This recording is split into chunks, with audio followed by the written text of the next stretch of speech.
It started with a walk, not a loud confrontation, not a protest, not a scandal, just a man walking.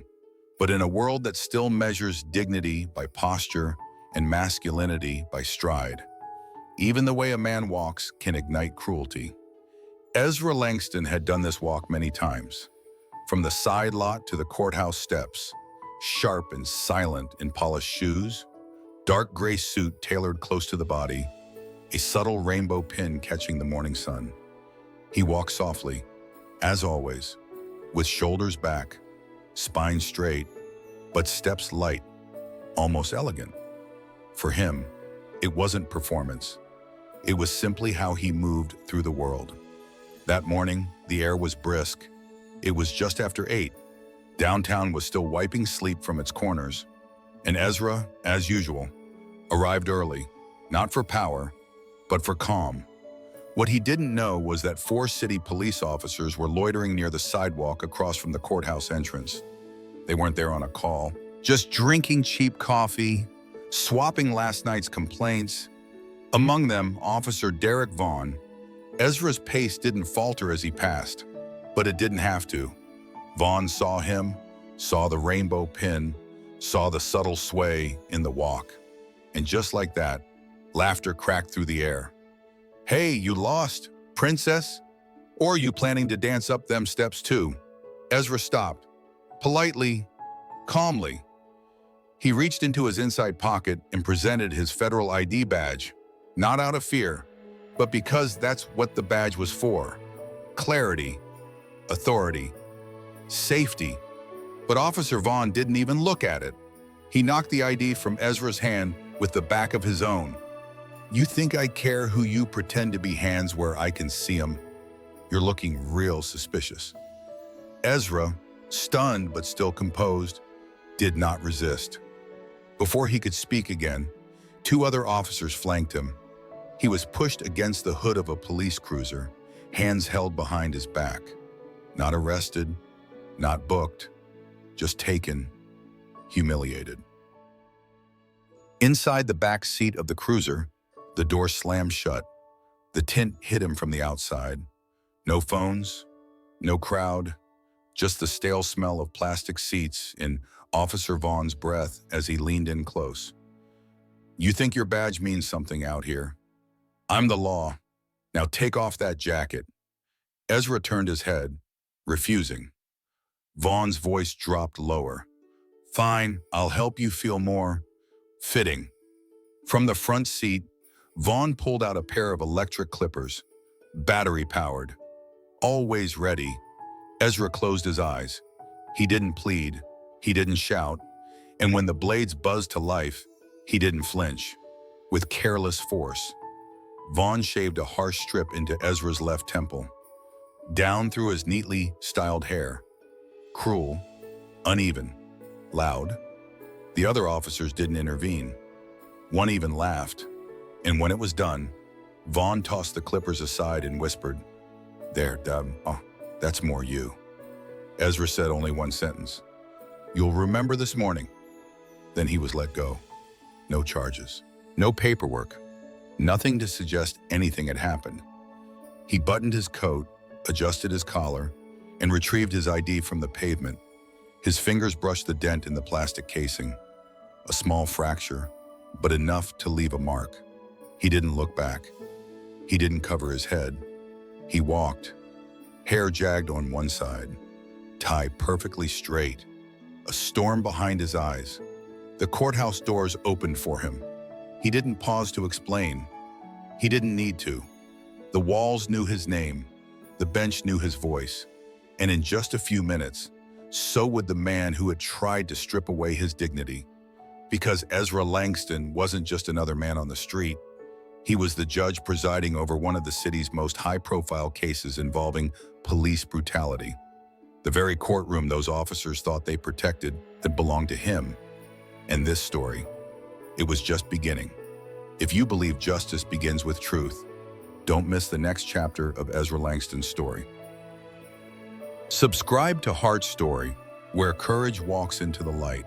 The courtroom had been filled long before the official start. The case on the docket was drawing national attention, a civil lawsuit against city police officers for excessive force during a pride protest.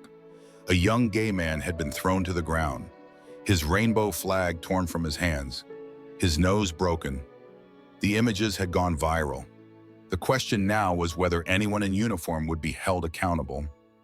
Officer Derek Vaughn and Officer Julia Nunez were among those summoned to testify.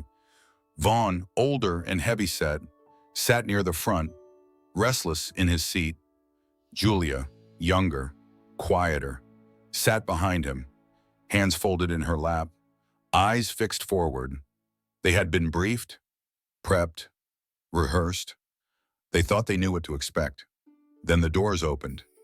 He didn't wear a hat, didn't cover the half-shaved side of his head.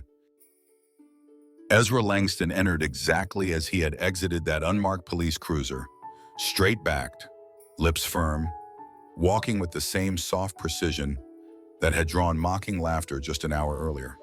But this time, no one laughed. Silence took hold of the room like a held breath.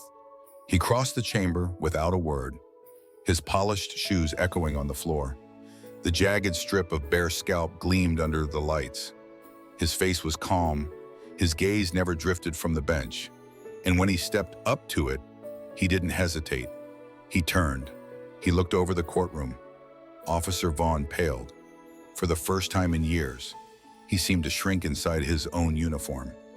Julia's eyes dropped to the floor, her face tense.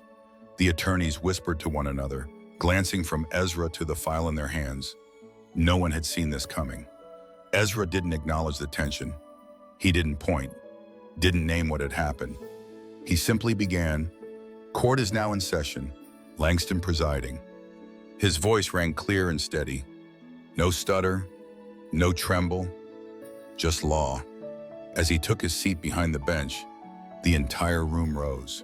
It was protocol, tradition. But that morning, it carried weight. The same man whose appearance had been ridiculed on the sidewalk was now the one everyone stood for. Ezra didn't look at Vaughn. Not yet. He didn't need to. The air around the officer already told the story. Stiff shoulders, clenched jaw, hands tightening over his knees. The arrogance from earlier had vanished. In its place, panic. And still, Ezra didn't flinch. The case proceeded as expected.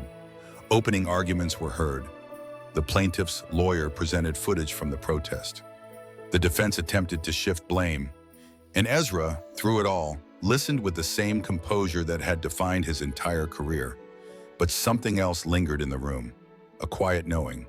A shift. The kind that doesn't require words to be felt. From the gallery to the jury box, eyes returned again and again to the uneven cut on the side of the judge's head. It was a wound, yes, but it was also a signal. He had come to court not hidden, not shamed, but revealed. And that revelation echoed louder than any gavel. Lucian sat in the first row, hands clasped. He hadn't spoken to Ezra since that morning. He hadn't needed to. His presence said what words could not. His eyes followed Ezra's every movement, not with worry, but with pride. Ezra didn't address what had happened. Not yet. But the choice to show up, to stay visible, to sit behind the bench as himself, it spoke louder than any accusation. By the time recess was called, no one questioned who held power in that room. And Officer Vaughn, the man who had smirked, who had shaved, who had humiliated, now sat in that very courtroom, unable to raise his eyes above the judge's bench. Ezra hadn't said a word about the assault, but the silence said enough. The courtroom settled back into silence as the next phase of the trial began. Witness testimony. Ezra Langston adjusted his robe slightly, the light catching on the uneven edge of his hair. He didn't smooth it. He didn't hide it. He simply sat straighter. On the docket, Officer Derek Vaughn was the next to be called. The very man who had forced Ezra into a patrol car, insulted him, and shaved his head just hours before. Now he was stepping forward under oath, not knowing his cruelty would echo louder than any testimony he had prepared. Vaughn approached the stand slowly, not with the same confidence he had shown outside that morning. His steps were heavier now, less certain. His hand hesitated as he raised it to swear his oath. The silence that followed felt long, thick. Ezra didn't look away. His expression was neutral, unreadable, but everyone watching could feel the distance between them.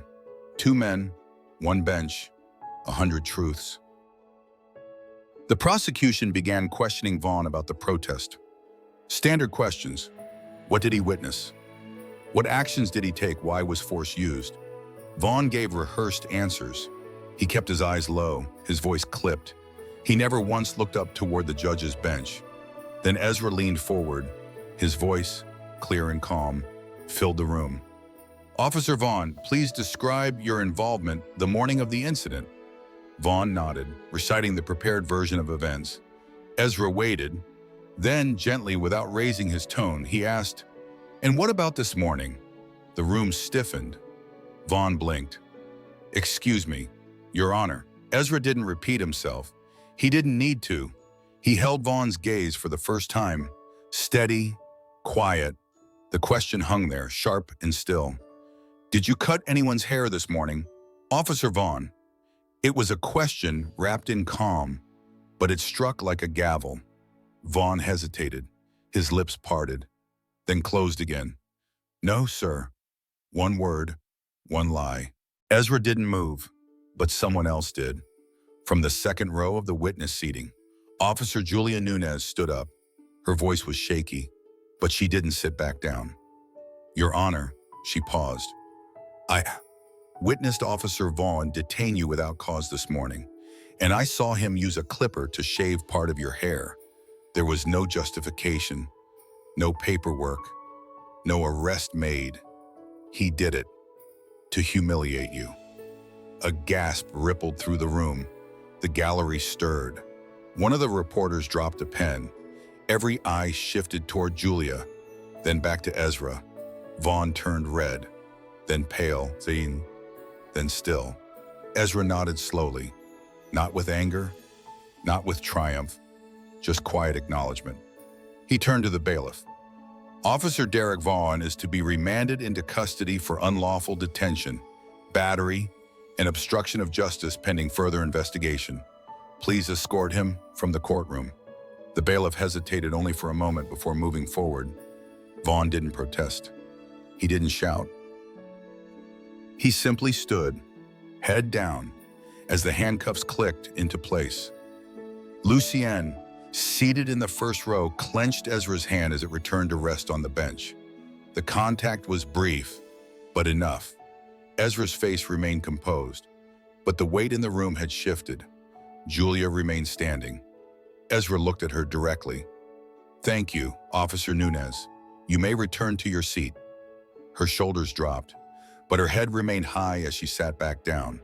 Outside, reporters were already scrambling. Inside, no one moved, not even to whisper. Ezra reached for the gavel, tapped it once. Court will recess for 10 minutes. But in that moment, it was clear. Something bigger had just begun. The courtroom had never been quieter than in the moments after Officer Derek Vaughn was led away in handcuffs. Not a murmur, not even a breath. Just the creak of the heavy door closing behind him and the echo it left behind. Ezra Langston remained seated, hands folded before him, his gavel still resting from the motion he'd just struck. He hadn't raised his voice. He hadn't needed to. Justice had begun its course. When the session resumed, the mood was no longer procedural. The atmosphere had changed. The trial was still about one act of brutality at a pride protest, but something larger had cracked open. Something older, deeper, more systemic. Ezra reached for a file on his bench. He opened it with care, like someone handling something long ignored. And then he spoke, slowly, not for effect, but for clarity. In light of this morning's incident, this court finds reason to review past complaints filed against Officer Derek Vaughn. 8 formal reports have been made in the last 12 years. He looked up, pausing just enough to let the number sink in. None resulted in disciplinary action. A rustle moved through the courtroom. Ezra continued, voice steady. 3 of these cases involve civilians identifying as members of the LGBTQ+ community. One reported being dragged from his car for holding hands with another man. Another said he was mocked and left in a holding cell overnight without cause. He turned another page. And the third was a middle-aged man walking home after a theater show. No violation, no charges, only that he was wearing makeup. Ezra closed the file softly. The room remained still. From the gallery, a man stood. He wasn't on the witness list, not part of the day's proceedings, but his face was pale and his voice was firm. "I was that man?" Heads turned. Ezra did not interrupt. "I was walking home with my partner. Officer Vaughn pulled over, asked if we were lost. When we didn't answer fast enough, he spit in my face, called me a disgrace. We filed a complaint. Nothing happened. I never came back to court after that, until today." Ezra nodded, his fingers pressed lightly against the wood of the bench. He didn't interrupt. He didn't ask him to leave. He simply said, "Your statement is noted." Lucienne, seated beside the aisle, looked toward the man. Their eyes met for a moment, strangers tied by shared silence. Ezra then turned his attention back to the courtroom at large. "This court is opening a motion to review all past complaints of misconduct involving Officer Vaughn. Furthermore, I am authorizing an independent oversight committee to investigate disciplinary procedures within this district's law enforcement agencies." A wave moved through the gallery. Not applause, not outrage, just awareness. The kind that comes when something that's always been hidden is finally spoken aloud. Ezra didn't let the silence linger long. "Let the record show that Officer Julia Nunez has shown integrity under pressure. Her testimony today upheld not only the truth, but the foundation of justice this court relies upon." Julia blinked, her eyes glossy. She gave a small nod, barely visible. But it was enough. Ezra didn't falter. He had not cried. Not when he was mocked. Not when he was clipped like an object. But now, as he looked across the courtroom, his fingers trembled slightly against the paper he held. He placed it down, straightened it, and spoke once more. "Let us proceed." The court reporter resumed typing. Lawyers shuffled papers. Witnesses waited outside. But nothing would return to how it was before. Not in that courtroom, not in that city, because someone had walked in soft and stood unshaken. 31 days later, Ezra Langston stood in front of a microphone beneath the dome ceiling of the Capitol. The room was packed with lawmakers, activists, and legal scholars. His face, once only familiar to court staff and legal circles, was now known far beyond the marble walls of any courthouse. The hearing was not a trial. There was no defendant, no jury, no raised gavel. But Ezra stood with the same posture he always carried, shoulders steady, voice grounded, and truth in his eyes. He wore a charcoal suit, no wig, no powder, no disguise. His hair was still uneven on the left side, cropped shorter than before, but not corrected. He hadn't fixed it on purpose, because some wounds, when left visible, can become a kind of armor. Behind him, a screen displayed the name of a newly proposed legislative clause, the Langston Protection Clause, a federal regulation requiring expedited review of any use of force, intimidation, or misconduct by law enforcement against individuals of the LGBTQ+ community. Ezra didn't speak in slogans. He didn't read from a teleprompter. He spoke plainly. "I didn't plan to become a symbol," he said. "I plan to become a judge, to listen, to uphold the law. But when the system you serve turns on you for how you walk, for who you are, then silence is no longer a neutral act." He paused. The room was still. Accountability should not require a courtroom spectacle. It should not require humiliation. It should not depend on your status, your badge, or your ability to speak into a microphone. Justice belongs to those who have never even been allowed into the room. He looked down for a moment, then continued, softer now. "Some days, I still feel the razor. I still hear the laughter.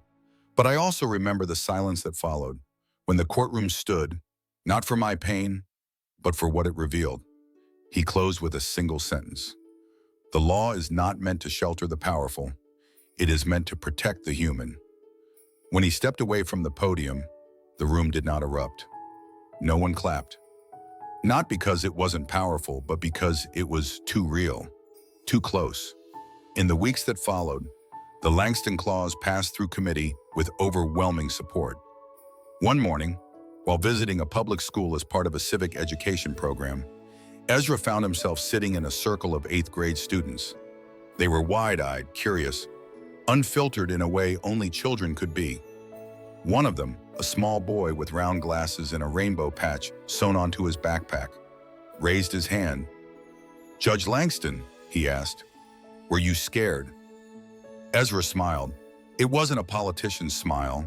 It was soft, human, and full of memory. "Yes," he said. "I was scared." He waited a beat, then added, "But the more afraid I felt, the more I knew I had to keep walking. Because if I stop, who else will walk for me?" Later that day, as he returned to the federal courthouse where it all began, a quiet moment caught him by surprise. At the main entrance, the same security guard who had looked away weeks before was standing at attention. When Ezra stepped forward, the man didn't speak. He simply placed his hand over his chest and gave a slow, solemn nod. Ezra returned the gesture. No need for words. Justice, after all, doesn't always begin with noise. Sometimes, it begins with how you walk into the room, even when you've just been owned you don't belong there. If you were Ezra, would you have walked into that courtroom or walked away? Let us know in the comments. And if you believe in courage that changes systems, subscribe to Heart Story for more true inspired stories that speak where others stay silent. Heart Story #LGBTQ justice #Langston Clause #Walk with Pride.